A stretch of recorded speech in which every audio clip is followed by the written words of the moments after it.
주님을 향한 노래 중심 잃은 예배 내려놓고 이제 나 돌아와 주님만 예배해요.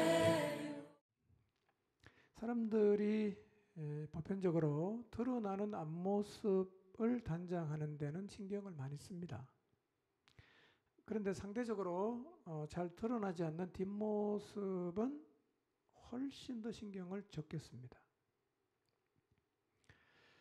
그러다 보니까 앞모습은 존경을 받는데 뒷모습이 그렇지 않은 경우들을 우리가 꽤 많이 봅니다. 가끔씩은 앞모습이 너무 훌륭했던 사람들의 뒷모습을 보면서 우리가 실망하고 때로는 충격에 빠질 때도 있습니다.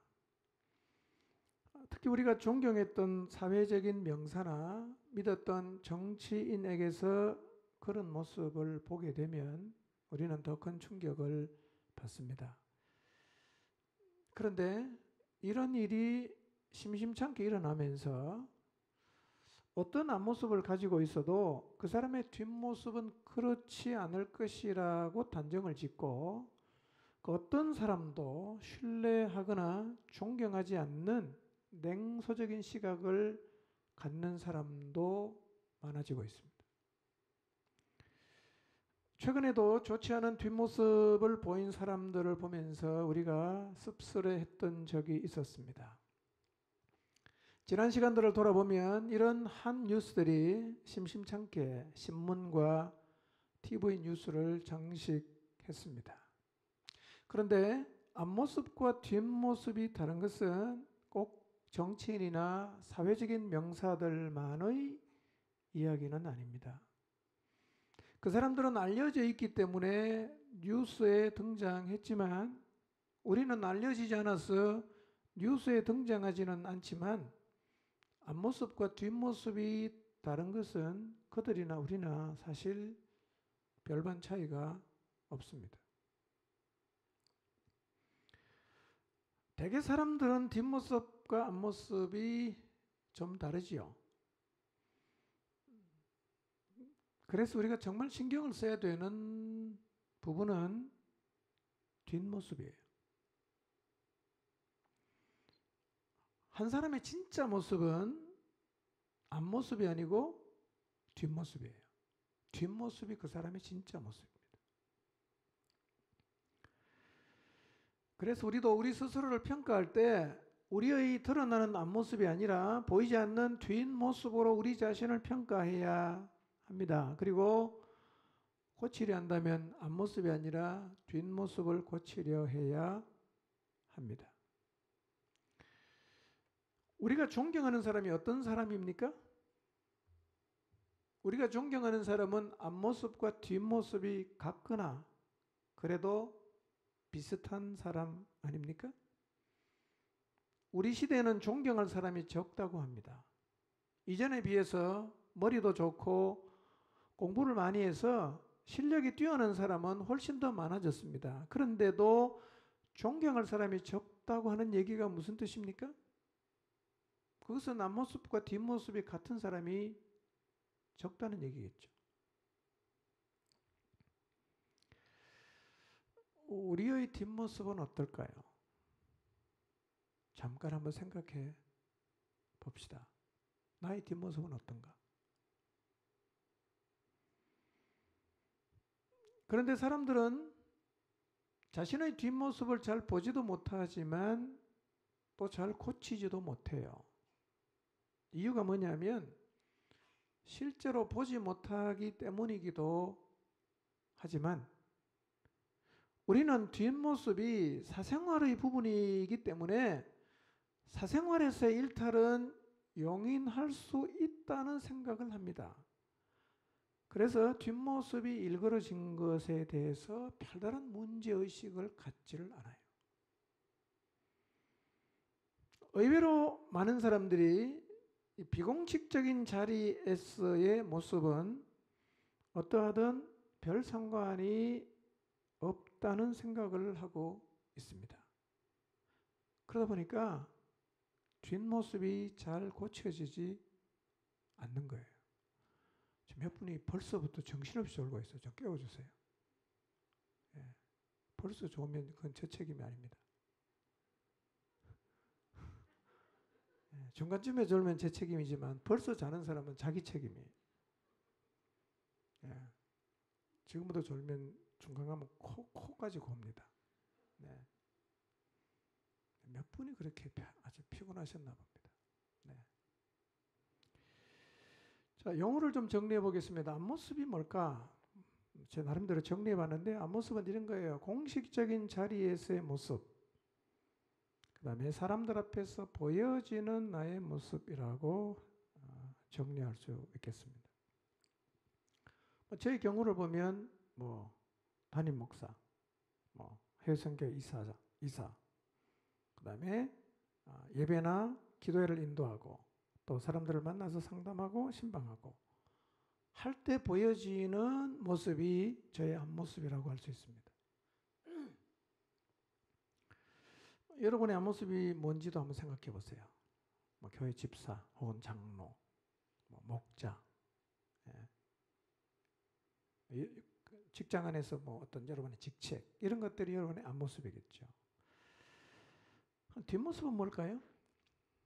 뒷모습은 비공식적인 일상입니다. 사생활의 영역이죠. 퇴근 후에 집에서 가족과 보내는 영역, 또 밖에 나가서 친구와 만나서 보내는 영역, 낯선 사람을 대하고 휴가를 가서 보이는 우리의 태도, 또 출장을 갔을 때나 동창회에 가서 보이는 나의 모습, 이런 것들이 우리의 뒷모습이라고 할 수가 있을 것입니다. 실제로 이 두 영역에서의 삶은 많이 다를 수 있어요. 그래서 공식적인 앞모습과 비공식적인 뒷모습이 같은 사람은 정말 훌륭한 사람이라고 할 수 있어요. 진짜 훌륭한 사람이에요. 우리가 우리 자신을 평가할 때는요, 우리의 앞, 뒷모습을 다 보고서 해야 됩니다. 앞도 보고 뒤도 보고 우리를 평가해야 되는데 우리는요, 우리의 앞모습만 가지고 우리를 평가하는 경향이 많아요. 사람들 앞에 드러나 있는 자기의 모습을 가지고 자기를 평가합니다. 그러다 보니까 앞모습이 괜찮으면 자기의 뒷모습이 어떠하든 상관이 없이 자기 자신이 괜찮은 사람이라고 생각을 하는데 이거는 자기를 속이는 거예요. 우리는 우리의 뒷모습에도 주목해야 합니다. 그런데 앞 뒷모습이 같은 것이 얼마나 어려운가 하는 것은 성경에서 등장하는 우리가 매우 존경하는 훌륭한 하나님의 사람들조차도 앞모습과 뒷모습이 달랐어요. 무슨 얘기냐? 쉽지 않다는 얘기입니다. 다음 주에는 어떻게 하면 앞모습과 뒷모습을 같게 할 수 있을까? 어떻게 하면 이 뒷모습을 고칠 수 있을까에 대해서 말씀을 드리려고 합니다. 앞모습과 뒷모습이 달랐던 사람들의 이야기가 의외로 성경에는 많아요. 신약의 대표적인 사람이 바리새인들입니다. 자, 몇몇 사람을 좀 성경에서 보도록 하겠습니다. 창세기 6장 5절에 보면 노아라는 사람이 나와요. 노아도 앞모습과 뒷모습이 좀 달랐어요. 6장 5절을 같이 한번 읽어보겠습니다. 자, 졸리시는 분은 좀 더 크게 읽으면 잠이 물러갑니다. 시작.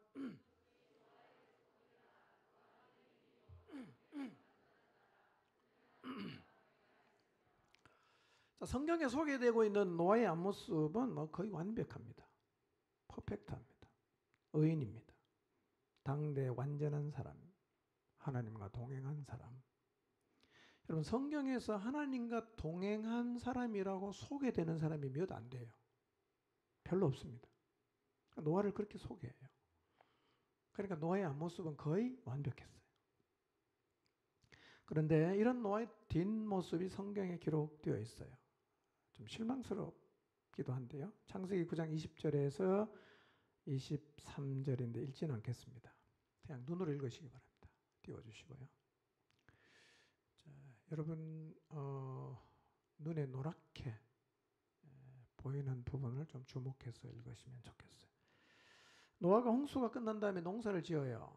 포도나무 농사를 지었습니다. 소초를 거두고 포도주를 만들었어요. 그날은 좀 많이 마셨던 것 같아요.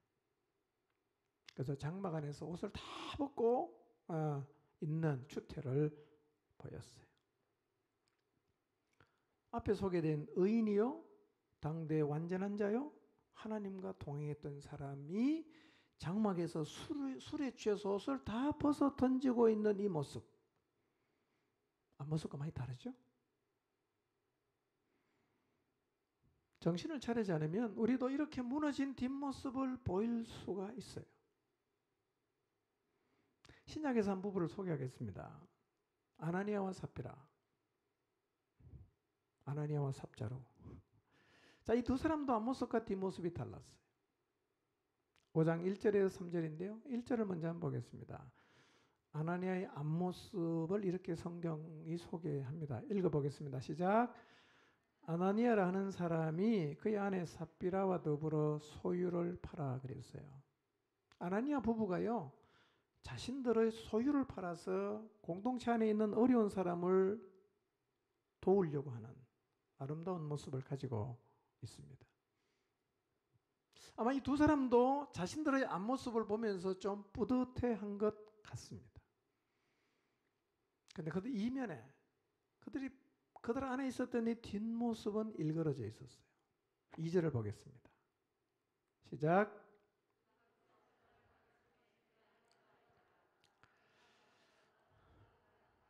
네, 자기의 소유를 팔아서 가난한 사람을 위해서 하나님 앞에 드리는 이 아나니아와 삽비라의 아름다운 앞모습, 바로 그 뒤편에 감추어져 있던 모습을 성경은 이렇게 소개합니다. 팔았는데 얼마를 감추었어요. 그리고 일부만 가져다가 사도들의 발 앞에 뒀습니다.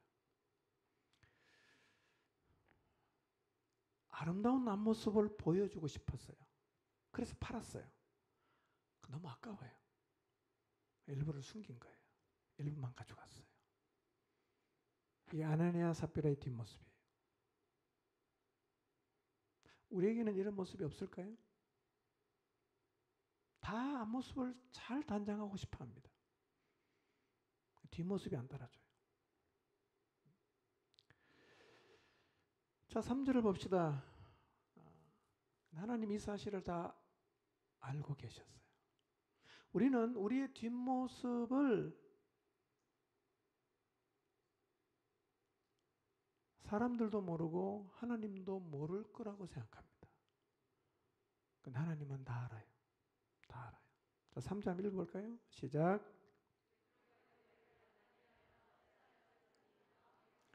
내가 성령을 속이고 땅값 얼마를 감추었느냐. 하나님은 우리의 앞모습도 보고 있지만 뒷모습도 다 보고 있습니다. 그래서 아무리 은밀한 우리의 뒷모습도 하나님 앞에서는 감출 수가 없어요.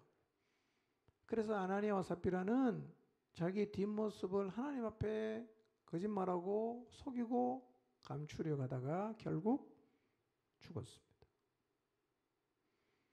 여러분, 추한 뒷모습이 있다면 감추려고 하지 말고 하나님 앞에 들고 나가서 회개하고 버려야 됩니다. 그렇지 않으면 하나님의 심판을 면할 수가 없습니다. 오늘 에스겔서 8장은 사실은 심판에 관한 얘기예요. 한 사람만 더 살펴볼까요? 성경에서 가장 훌륭하고 본받은 사람을 구약에서 적으라고 하면 글쎄요, 작게는 50%에서 많게는 70%까지 적어낼 사람.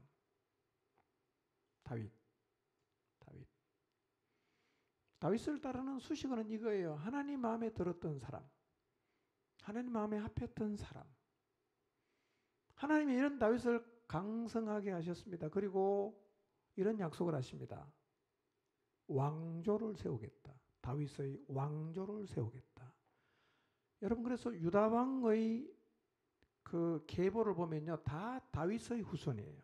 왕조가 바뀌질 않습니다. 북왕국 이스라엘은 왕조가 계속 바뀌어요. 근데 남왕국 유다는 다윗 이후로 왕조가 한 번도 안 바뀝니다. 왜냐하면 하나님이 다윗에게 왕조를 세우겠다고 약속하셨어요. 다 자기 자식들이 왕이 됐어요. 이렇게 훌륭했어요. 그리고 다윗은 모든 왕들의 표준이었습니다. 잘한 왕은 이렇게 말합니다. 너는 내 종 다윗과 같은 길을 걸었다. 잘못하던 왕은 뭐라고 말합니까? 너는 내 종 다윗과 같지 않다. 이렇게 표현할 정도로 다윗은 표준이었어요. 이게 다윗의 앞모습이었습니다. 그런데 다윗에게도 이 앞모습과는 다른 뒷모습이 있었어요. 사무엘하 11장 1절에서 4절인데요.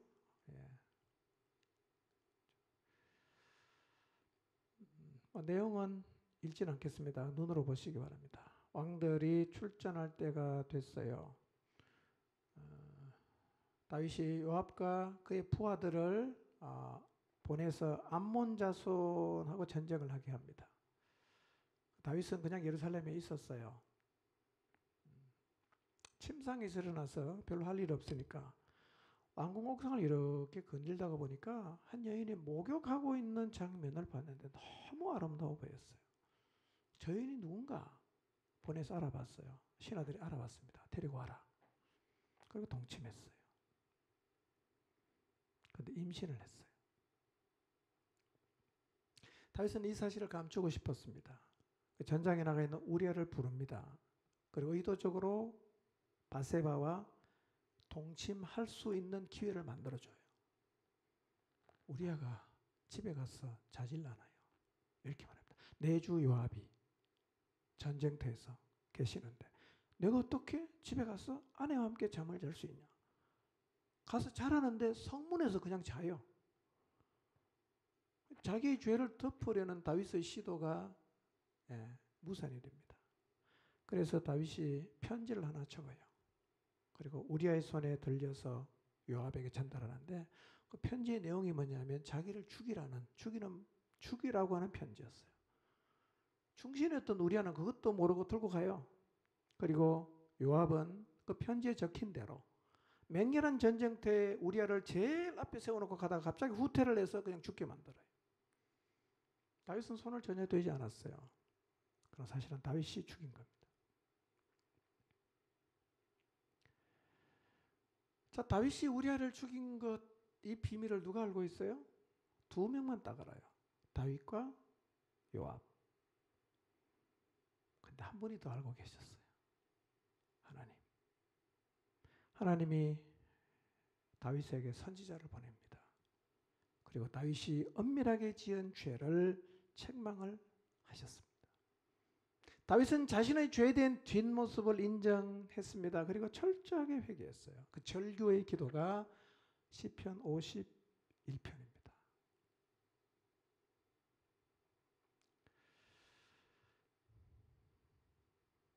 노아는 하나님이 세상을 물로 심판했을 때 인류가 다 멸망했을 때 살아남은 8명 중에 한 명이에요. 하나님 지명해서 불러서 방주를 짓게 했던 의인이요 그 당대의 완전한 자였습니다. 다윗 설명할 필요가 없어요. 정말 훌륭한 사람이었어요. 얼마나 그를 귀하게 하나님이 여기셨는가 하는 것은 구약 성경을 읽으면 그냥 느껴져요. 근데 노아도 무너지고 다윗도 무너졌어요. 이런 얘기입니다. 뒷모습이 무너지지 않는 게 간단한 일이 아니라는 거죠. 뒷모습은 앞모습만큼 잘 안 지켜집니다. 앞모습은 억지로라도 체면 때문에라도 지키는데요. 뒷모습은 그렇게 지켜나갈 에너지가 대개는 잘 안 나와요. 그러니까 뒤는 잘 무너지게 돼 있어요. 우리의 뒷모습은 어떨까요? 여러분의 뒷모습 한번 생각해 보세요. 아무도 모르고 하나님하고 나만 알고 있는 모습일 수 있어요. 아무도 몰라요. 저도 제 뒷모습을 생각해 봤어요. 근데 참 부끄러운 게 많았어요. 뒷모습에 직면해야 되겠구나. 뒷모습이 깨끗해야 진짜 하나님 앞에서 정결하고 거룩해지겠구나라는 생각이 들었습니다. 우리가 우리 자신의 뒷모습을 본다면 사실은 그 누구를 향해서도 손가락질 할 수가 없어요. 왜냐하면 비슷하잖아 다. 일상에서 우리의 모습, 직장에서 퇴근한 후에 우리의 모습, 친구의 모임이나 동창회에서 혹은 출장 갔을 때 우리의 모습, 앞모습과 똑같습니까?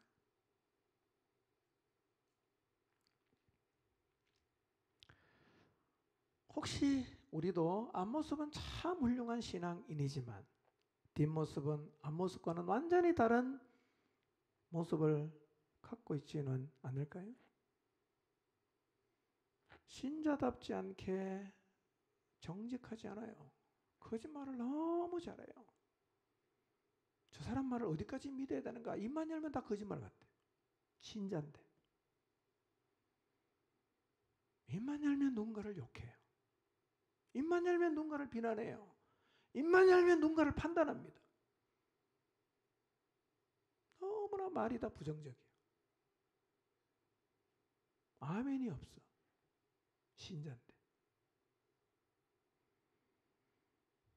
경제적인 어려움을 해결하기 위해서 매주 로또 복권을 사러 가요. 매주마다. 앞길이 보이지 않고 일이 잘 풀리지 않으면 하나님 믿지 않는 사람하고 똑같이 철학관에 찾아가서 물어보고, 미래를 어떻게 해야 될까 잘 모르겠으면 점집에 가서 내 미래를 물어보고, 친구들과 모여서 술집에 가서 편안하게 술잔을 기울이고 육체의 쾌락을 추구하는 방탕한 삶을 사는 것이 오늘 우리의 뒷모습은 혹시 아닐까요? 뒷모습은 불신자랑 똑같을 수 있어요. 근데 하나님은요, 우리의 뒷모습을 보십니다. 뒷모습 때문에 심판하세요.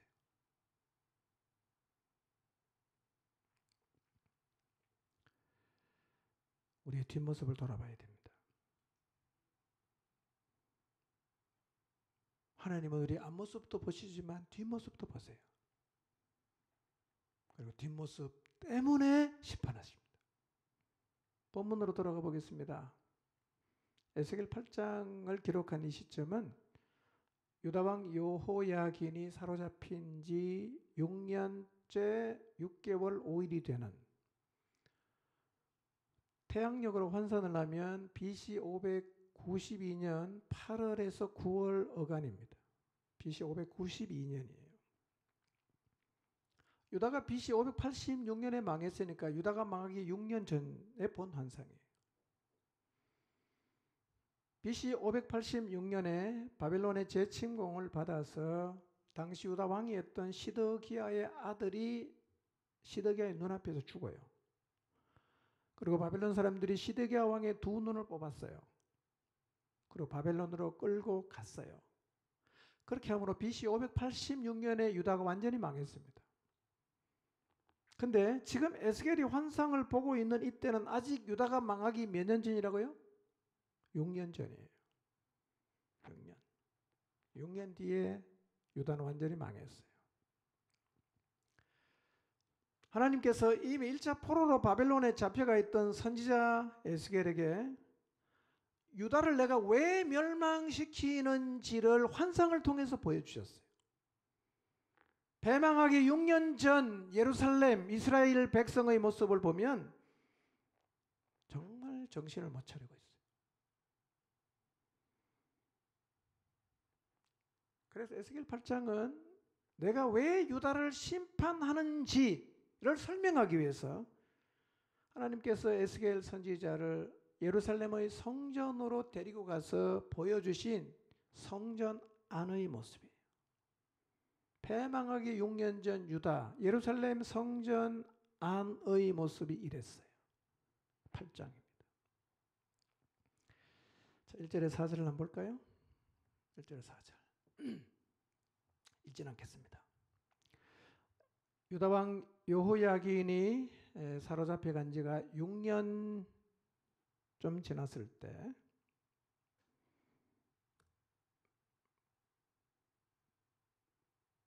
에스겔이 바벨론에 있어요. 지금 에스겔도 같이 포로로 잡혀갔거든요. 바벨론에 자기 자신의 집에 앉아 있고, 그 다음에 유다 장로들이 지금 에스겔을 찾아와서 에스겔 앞에 쭉 앉아 있어요. 장로들이 왜 에스겔을 찾아왔을까요? 기울어져가는 그 나라, 곧 망할 것처럼 보이는 그 유다 나라를 향해서 하나님이 혹시라도 희망적인 메시지를 주시지는 않을까, 유다가 회복할 거다라는 이 선지자의 말을 듣고 싶었겠죠. 근데 그때 하나님의 능력이 에스겔을 사로잡았어요. 에스겔이 보니까 불같은 형상이 있었는데 그가 손을 펴서 에스겔의 머리를 딱 한 움큼을 탁 잡아요. 바짝 딱 들었어요. 그리고는 바벨론에서 예루살렘 성전까지 데리고 와서 툭 내려놓은 거예요. 상상이 되세요? 예. 바벨론에 있는 에스겔의 머리채를 딱 잡아 들어 올려갖고 어디로 데리고 갔다고요? 예루살렘으로 데리고 간 거예요. 그 내려놨어요.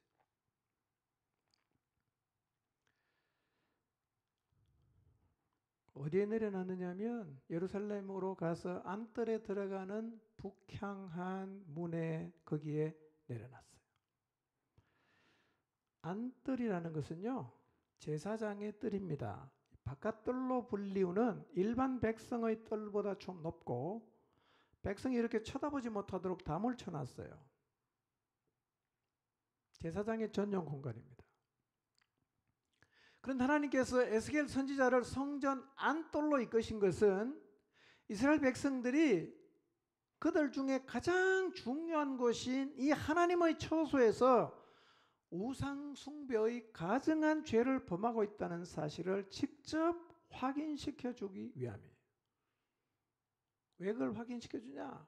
내가 이 나라를 심판하는 게 정당하다는 거예요. 이렇게 패역한 나라를 내가 심판하지 않을 수 있겠느냐? 너도 한번 봐봐. 심판해야 되지 않냐? 이렇게 보여주는 거예요. 에스겔은 하나님의 영광으로 가득 차야 될 성전 안에서 이루어지고 있는 네 가지의 가증한 행위를 목격합니다. 오늘 우리가 에스겔 8장을 살펴보는 이유가 있어요. 우리의 지금 모습이 이러할 수가 있기 때문입니다. 제가 볼 때는 우리의 모습이 에스겔 8장에 나타나 있는 예루살렘 성전 안에 있었던 유대인들의 모습과 너무 비슷해져 가고 있어요. 너무 비슷해져 가고 있어요. 오늘 말씀의 빛 앞에서 우리의 모습을 보게 되기를 바랍니다. 첫 번째 가정함이에요. 8장 5절 6절인데요. 여러분이 보시는 화면에 노란 글씨를 좀 주의해서 보시면 좋겠어요. 자, 5절만 읽어보겠습니다. 시작.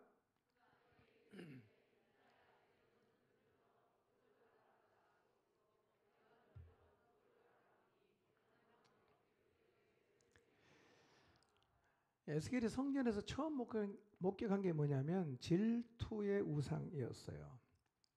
질투의 우상이 뭘까? 일반적으로 학자들은 이 질투의 우상이 가나안 신들의 어머니로 불리우고 바알의 아내로 불리우는 다산의 여신 아세라였을 것으로 추정합니다. 성지순례 갔다 오신 분은 그 에베소 지역이나 이런 데 가면 유방이 그냥 확 차 있는 그 우상 있죠. 그게 아세라예요. 예. 아합을 통해서 유대인 이스라엘에 들어왔던 이 바알과 아세라가 여호사밧이 아합과 혼인의 관계를 맺음으로 유다로 건너옵니다. 그리고 이 여호사밧의 며느리였던 아달랴를 통해서 유다에 완전히 퍼지게 됐어요. 다 퍼졌어요. 그래서 이스라엘에 들어왔던 바알과 아세라는 유다까지 완전히 잠식해 버렸습니다. 그런데 어느덧 유다의 뒷모습을 보니까 풍요와 다산에 대한 갈망으로 하나님이 아니라 바알과 아세라를, 그것도 성전 안에서 숭배하고 있었어요. 유다의 뒷모습이 이렇게 폐역해졌습니다. 그런데 질투의 우상이 세워진 곳이 북쪽 문이에요. 이게 어떤 의미가 있냐면, 북쪽 문은요, 이 왕궁하고 가장 가까운 문인데 왕들이 성전에 예배를 드리러 올 때 이 문을 사용해요.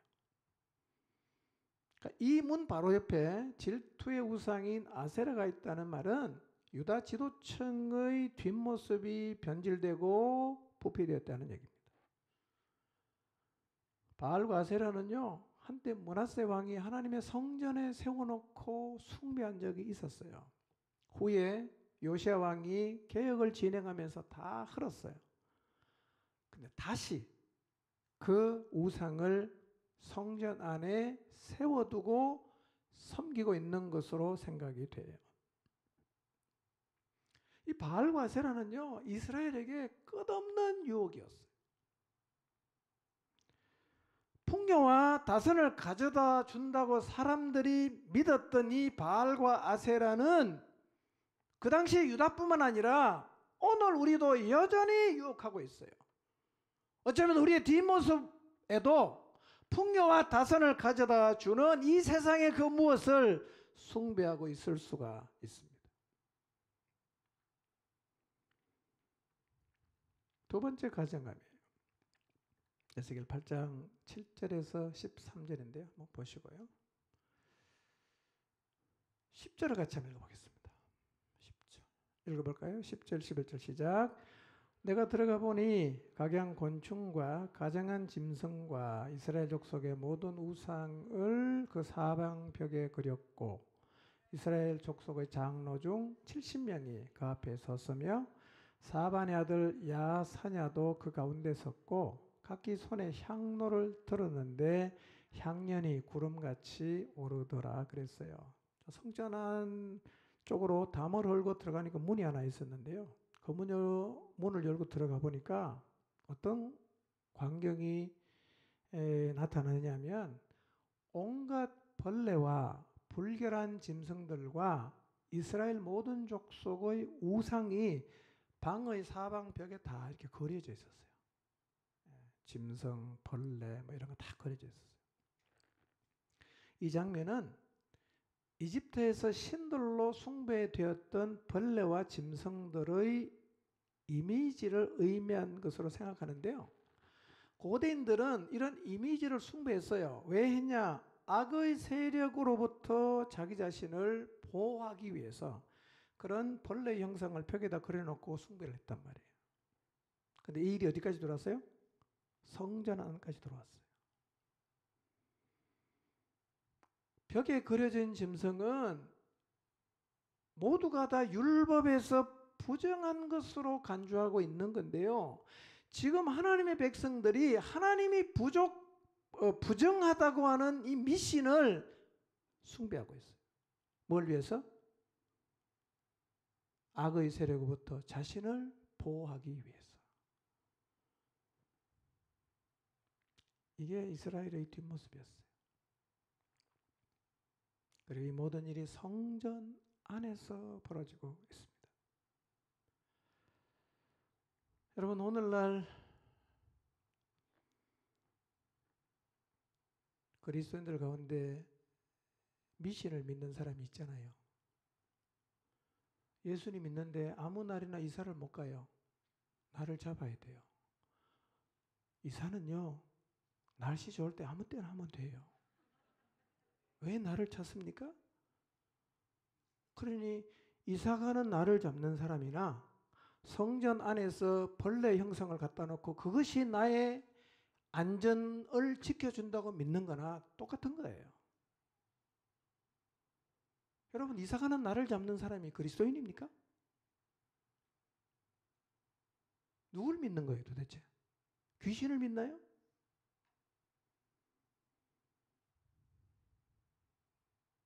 오늘날 그리스도인으로 자처하는 사람 가운데 미신을 믿는 사람이 많고요. 철학관 찾아가고요. 점집에 찾아가고요. 하나님은 이런 모습을 매우 가증하게 보십니다. 누구를 믿는 거예요? 물으면 하나님께 물어야죠. 어떻게 하나님의 백성이 성전 안에서 하나님이 가증 여기는 벌레나 짐승의 형상을 그려놓고 그것이 나를 악의 세력으로부터 보호해 준다고 경배할 수가 있어요. 이게 유다의 뒷모습이었어요. 우리는 비슷하지 않을까요? 여러분, 오늘날 기독교가 너무 혼합이 되어 갑니다. 그런데 우상을 숭배하는 자리에 이스라엘 장로 70명이 있었는데 그 앞에 한 사람의 이름을 기록하고 있어요. 사반의 아들 야사냐. 에스겔이 알아봐요, 그 친구를.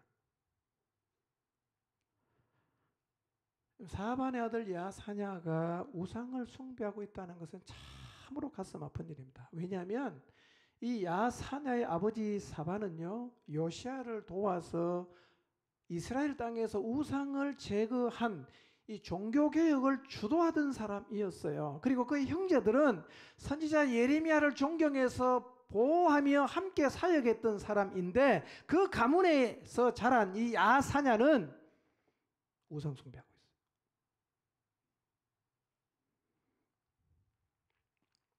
예레미야 26장 24절을 보면 한번 읽어볼까요? 시작.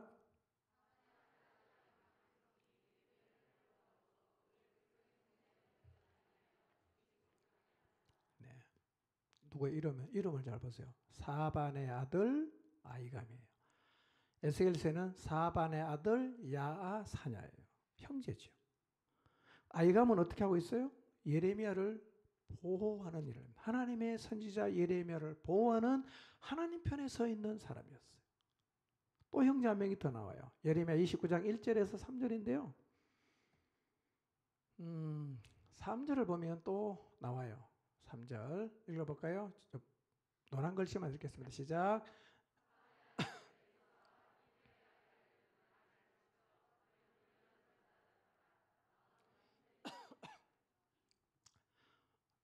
다른 형제 이름이 뭐죠? 엘리사. 무슨 일을 했냐? 예레미야의 편지를 바벨론에 있는 포로에게 전달하는 역할을 했어요. 아버지는 종교개혁, 두 아들은 하나님의 선지자 예레미야를 돕는 일을 잘하고 있는데 또 다른 아들 야사냐는 어떻게 합니까? 우상 숭배하는 자리에 있어요.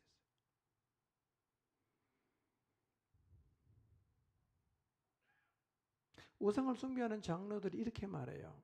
여호와께서 우리를 보지 아니하시고 여호와께서 이 땅을 버리셨다. 에스겔 1장 18절을 보면요, 그 에스겔이 본 환상에는 눈들이 가득했어요. 무슨 얘기냐? 하나님은 다 보고 있다는 얘기입니다.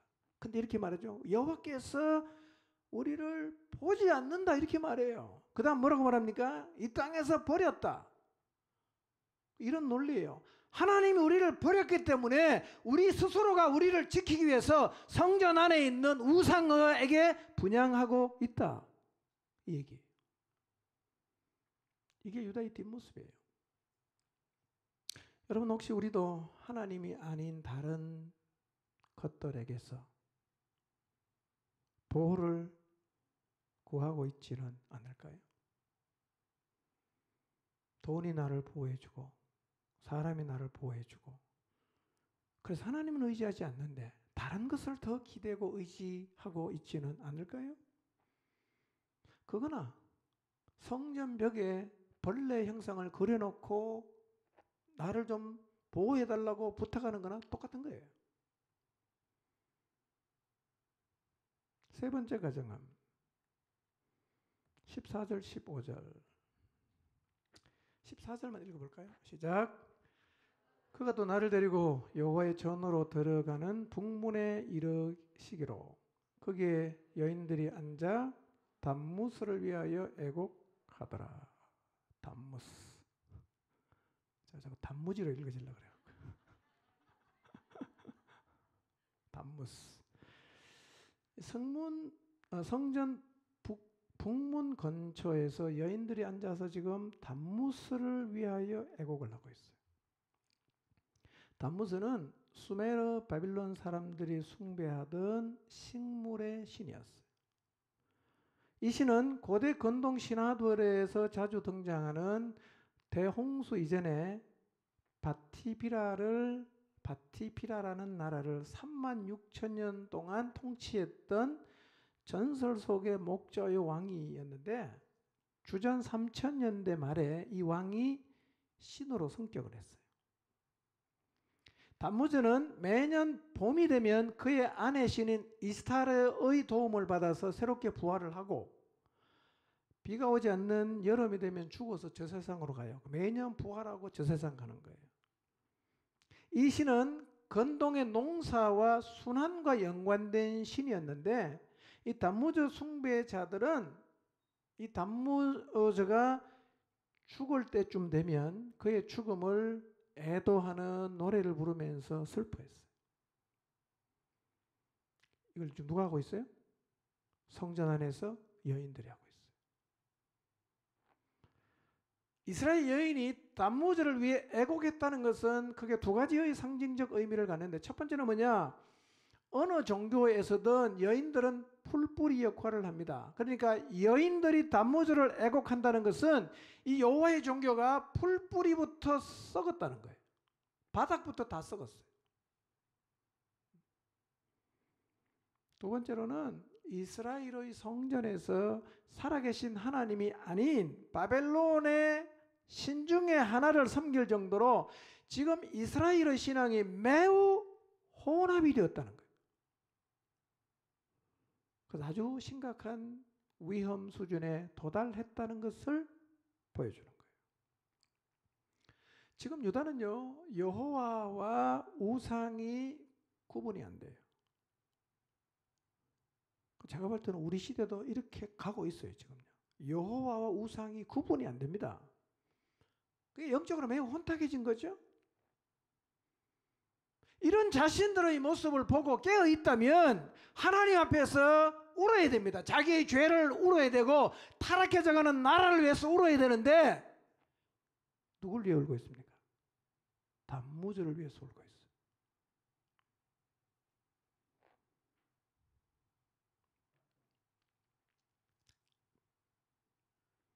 유다가 바벨론의 영향을 이렇게 많이 받고 있습니다. 오늘 우리도 세상의 영향을 많이 받아서 하나님을 섬긴다고 하면서 세상을 섬기고 있을 수 있어요. 이미 이런 현상이 우리 안에서 많이 나타나고 있습니다. 이미. 우리 시대 얘기하는 것 같아요. 네 번째 가정함입니다. 8장 16절에서 18절인데요. 16절만 읽어보겠습니다. 시작. 그가 또 나를 데리고 여호와의 성전 안뜰에 들어가시니라. 보라, 여호와의 성전 문 곧 현관과 제단 사이에서 약 25명이 여호와의 성전을 등지고 낯을 동쪽으로 향하여 동쪽 태양에게 예배하더라. 에스겔이 본 장면이 이거예요. 성전의 문과 제단 사이에 25명이 태양이 뜨는 동쪽을 향해서 지금 절하고 있어요. 경배하고 있어요. 성전 문 앞 현관과 제단 사이 거기는요, 원래 제사장들이 백성들의 죄를 위해서 하나님 앞에 간구하는 중보 기도의 장소였습니다. 그리고 지금 태양에게 절하고 있는 25명은 유다의 24 반열의 제사장 24명과 그 다음에 대제사장 25명의 제사장이었을 것으로 봐요. 그래, 하나님 앞에 제사를 드려야 되는 제사장이 지금 누구를 숭배하고 있습니까? 태양신 앞에 절하고 있어요. 태양신 앞에. 여러분, 하나님께 간구하는 중보 기도의 장소에서 하나님 앞에 제사를 드려야 되는 제사장이 태양신을 섬기고 있어요. 여러분, 고대 근동에서 태양신을 섬기는 것은 아주 흔한 일이었어요. 너도나도 다 태양을 섬겼어요. 그러나 하나님을 왕으로 모시고 있는 유다는 달라야 되지 않겠어요? 그런데 유다도 똑같아졌어요. 그래서 제사장들이 태양신에게 성전 안에서 절하고 있습니다.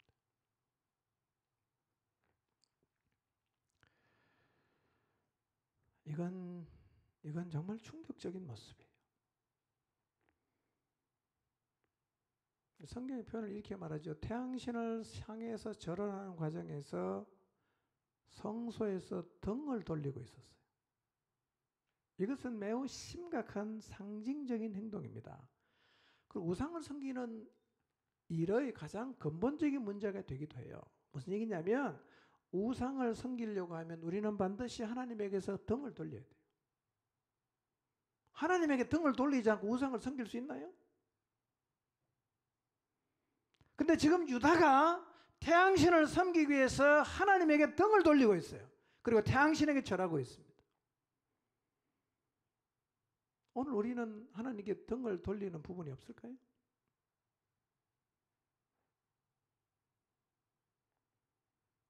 순전함이 많이 사라졌어요. 너무나 혼합이 됐어요.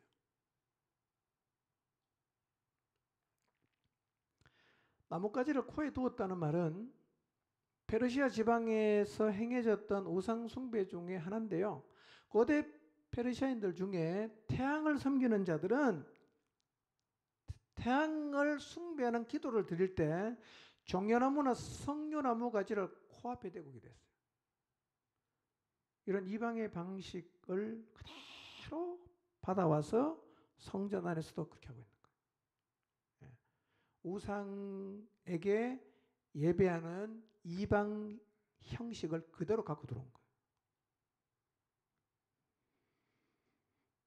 이렇게 하나님을 향한 순전함을 잃어버리고 하나님과 우상을 거의 같은 수준에 놓고 섬기는 이런 행위는 하나님의 분노를 일으키는 행위인데, 에스겔이 성전 안에서 4가지의 가증한 모습을 보았다는 것은 지금 이스라엘이 영적으로 얼마나 심각하게 부패하고 타락했는가를 보여주는 거예요. 우리도 이 시대의 영향을 받아서 우리의 뒷모습이 이미 변질된 것은 아닌지를 이번 한 주 하나님 앞에 나아가서 한번 돌아보시길 바랍니다. 하나님, 저의 모습을 좀 보여주십시오. 제 뒷모습을 좀 보여주세요. 어떤 모습입니까? 세상의 영향을 받아서, 여러분, 그리스도인인 우리의 삶은 당연히 하나님이 주인이셔야 되지 않습니까? 그런데 하나님이 주인이라고 말은 하지만 사실은 자기가 인생의 주인이에요. 하나님이 뭐라고 말씀하셨든지 간에 내가 원하는 게 더 중요해. 내가 하고 싶은 게 더 중요해. 하나님은 계속 무시합니다. 무슨 영향입니까? 세상의 영향이에요. 여러분 인생 가운데 여러분 자신이 주인이 되어서 하나님 말씀을 무시하고 있으면 이미 유다의 뒷모습이 변질된 것처럼 여러분의 뒷모습이 변질된 거예요. 오늘날 주님 앞에 와서도 자기 마음대로 하는 사람이 너무 많습니다. 하나님 말씀이 먹히질 않아요. 변질된 겁니다.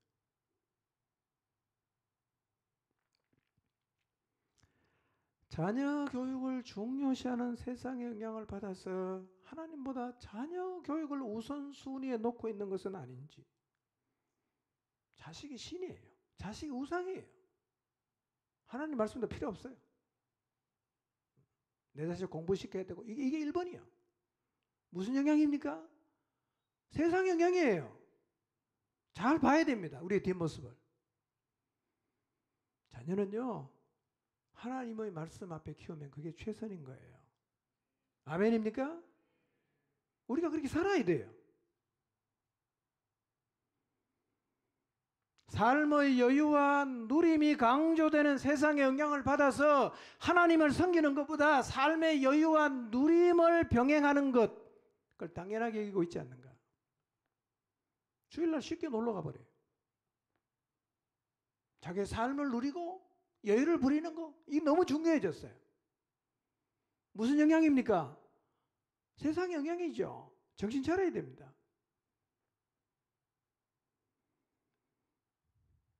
그리고 세상 영향을 받아서 정결과 거룩한 삶을 아예 포기해버리고 죄짓고 하나님이 싫어하는 그런 죄악의 구렁텅이에 빠져 살아가는 것을 당연하게 여기지 않는가? 특히 젊은이들 잘 생각해 보세요. 세상의 죄악이 완전히 다 빠져 있어요.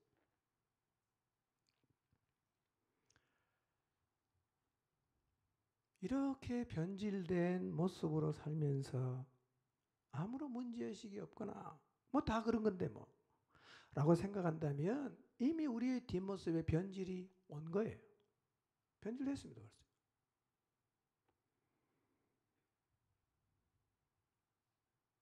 우리의 신앙이 세상의 가치와 혼합이 되어서 말씀만을 잡고자 하는 마음을 잃어버린 것은 아닌지를 돌아봐야 돼요. 우리가 이미 풍요와 다선을 가져다주는 아세라를 섬기고 있을 수 있고 우리를 보호해준다고 믿어서 짐승과 벌레의 우상을 섬기고 있을 수 있고 삶의 풍요와 풍성을 바라면서 담무스를 섬기고 있을 수 있고 하나님이 아닌 태양신을 섬기고 있을 수 있습니다. 우리의 뒷모습을 돌아봐야 됩니다. 변질된 우리의 뒷모습을 하나님 앞에 들고 나가서 통렬하게 회개해야 합니다. 가슴을 치고 눈물을 흘리고 애통함으로 이 죄에서 돌아서야 합니다. 그래서 우리의 뒷모습과 앞모습이 같아지는 이 순전함의 자리에 서야 합니다. 이게 거룩입니다. 이게 우리를 살게 합니다. 이 자리에 서야 하나님의 손에 잡혀 쓰일 수가 있습니다. 여러분 영적으로 너무 혼탁해졌어요. 그래서 우리 시대는요. 순전한 신앙을 따라 하나님 말씀을 찾고 가면 굉장히 미련하게 보이는 거예요. 그게 미련한 겁니까? 말씀 붙잡고 가는 게? 그러다 보니까 자꾸 우리는 세상과 혼합이 된단 말이에요. 오직 하나님 말씀만 붙잡는 순전한 삶의 자리로 돌아가야 됩니다. 바보 취급받아도 가야 됩니다. 누가 오는지는 끝까지 가보면 알아요. 여러분 성경에 반하는 말도 안 되는 가치들이 왜 교회 안에서 먹힙니까? 그게 말이 되는 거예요 그게? 혼합이 됐어요. 우리가 세상의 영향을 지금 못 막아내고 있습니다. 유다 성전 안에 모였던 그 모습이 오늘 우리 시대에도 이미 일어나고 있어요. 경각심을 가져야 됩니다. 다시 세상에 혼합되지 않고 우리의 앞모습과 뒷모습이 똑같진 않아도 하나님 앞에 부끄럽지 않는 뒷모습을 가지는 정말 하나님 앞에서 순전한 모습으로 섬기고 따라가는 이 신앙을 다시 회복하게 되기를 주님의 이름으로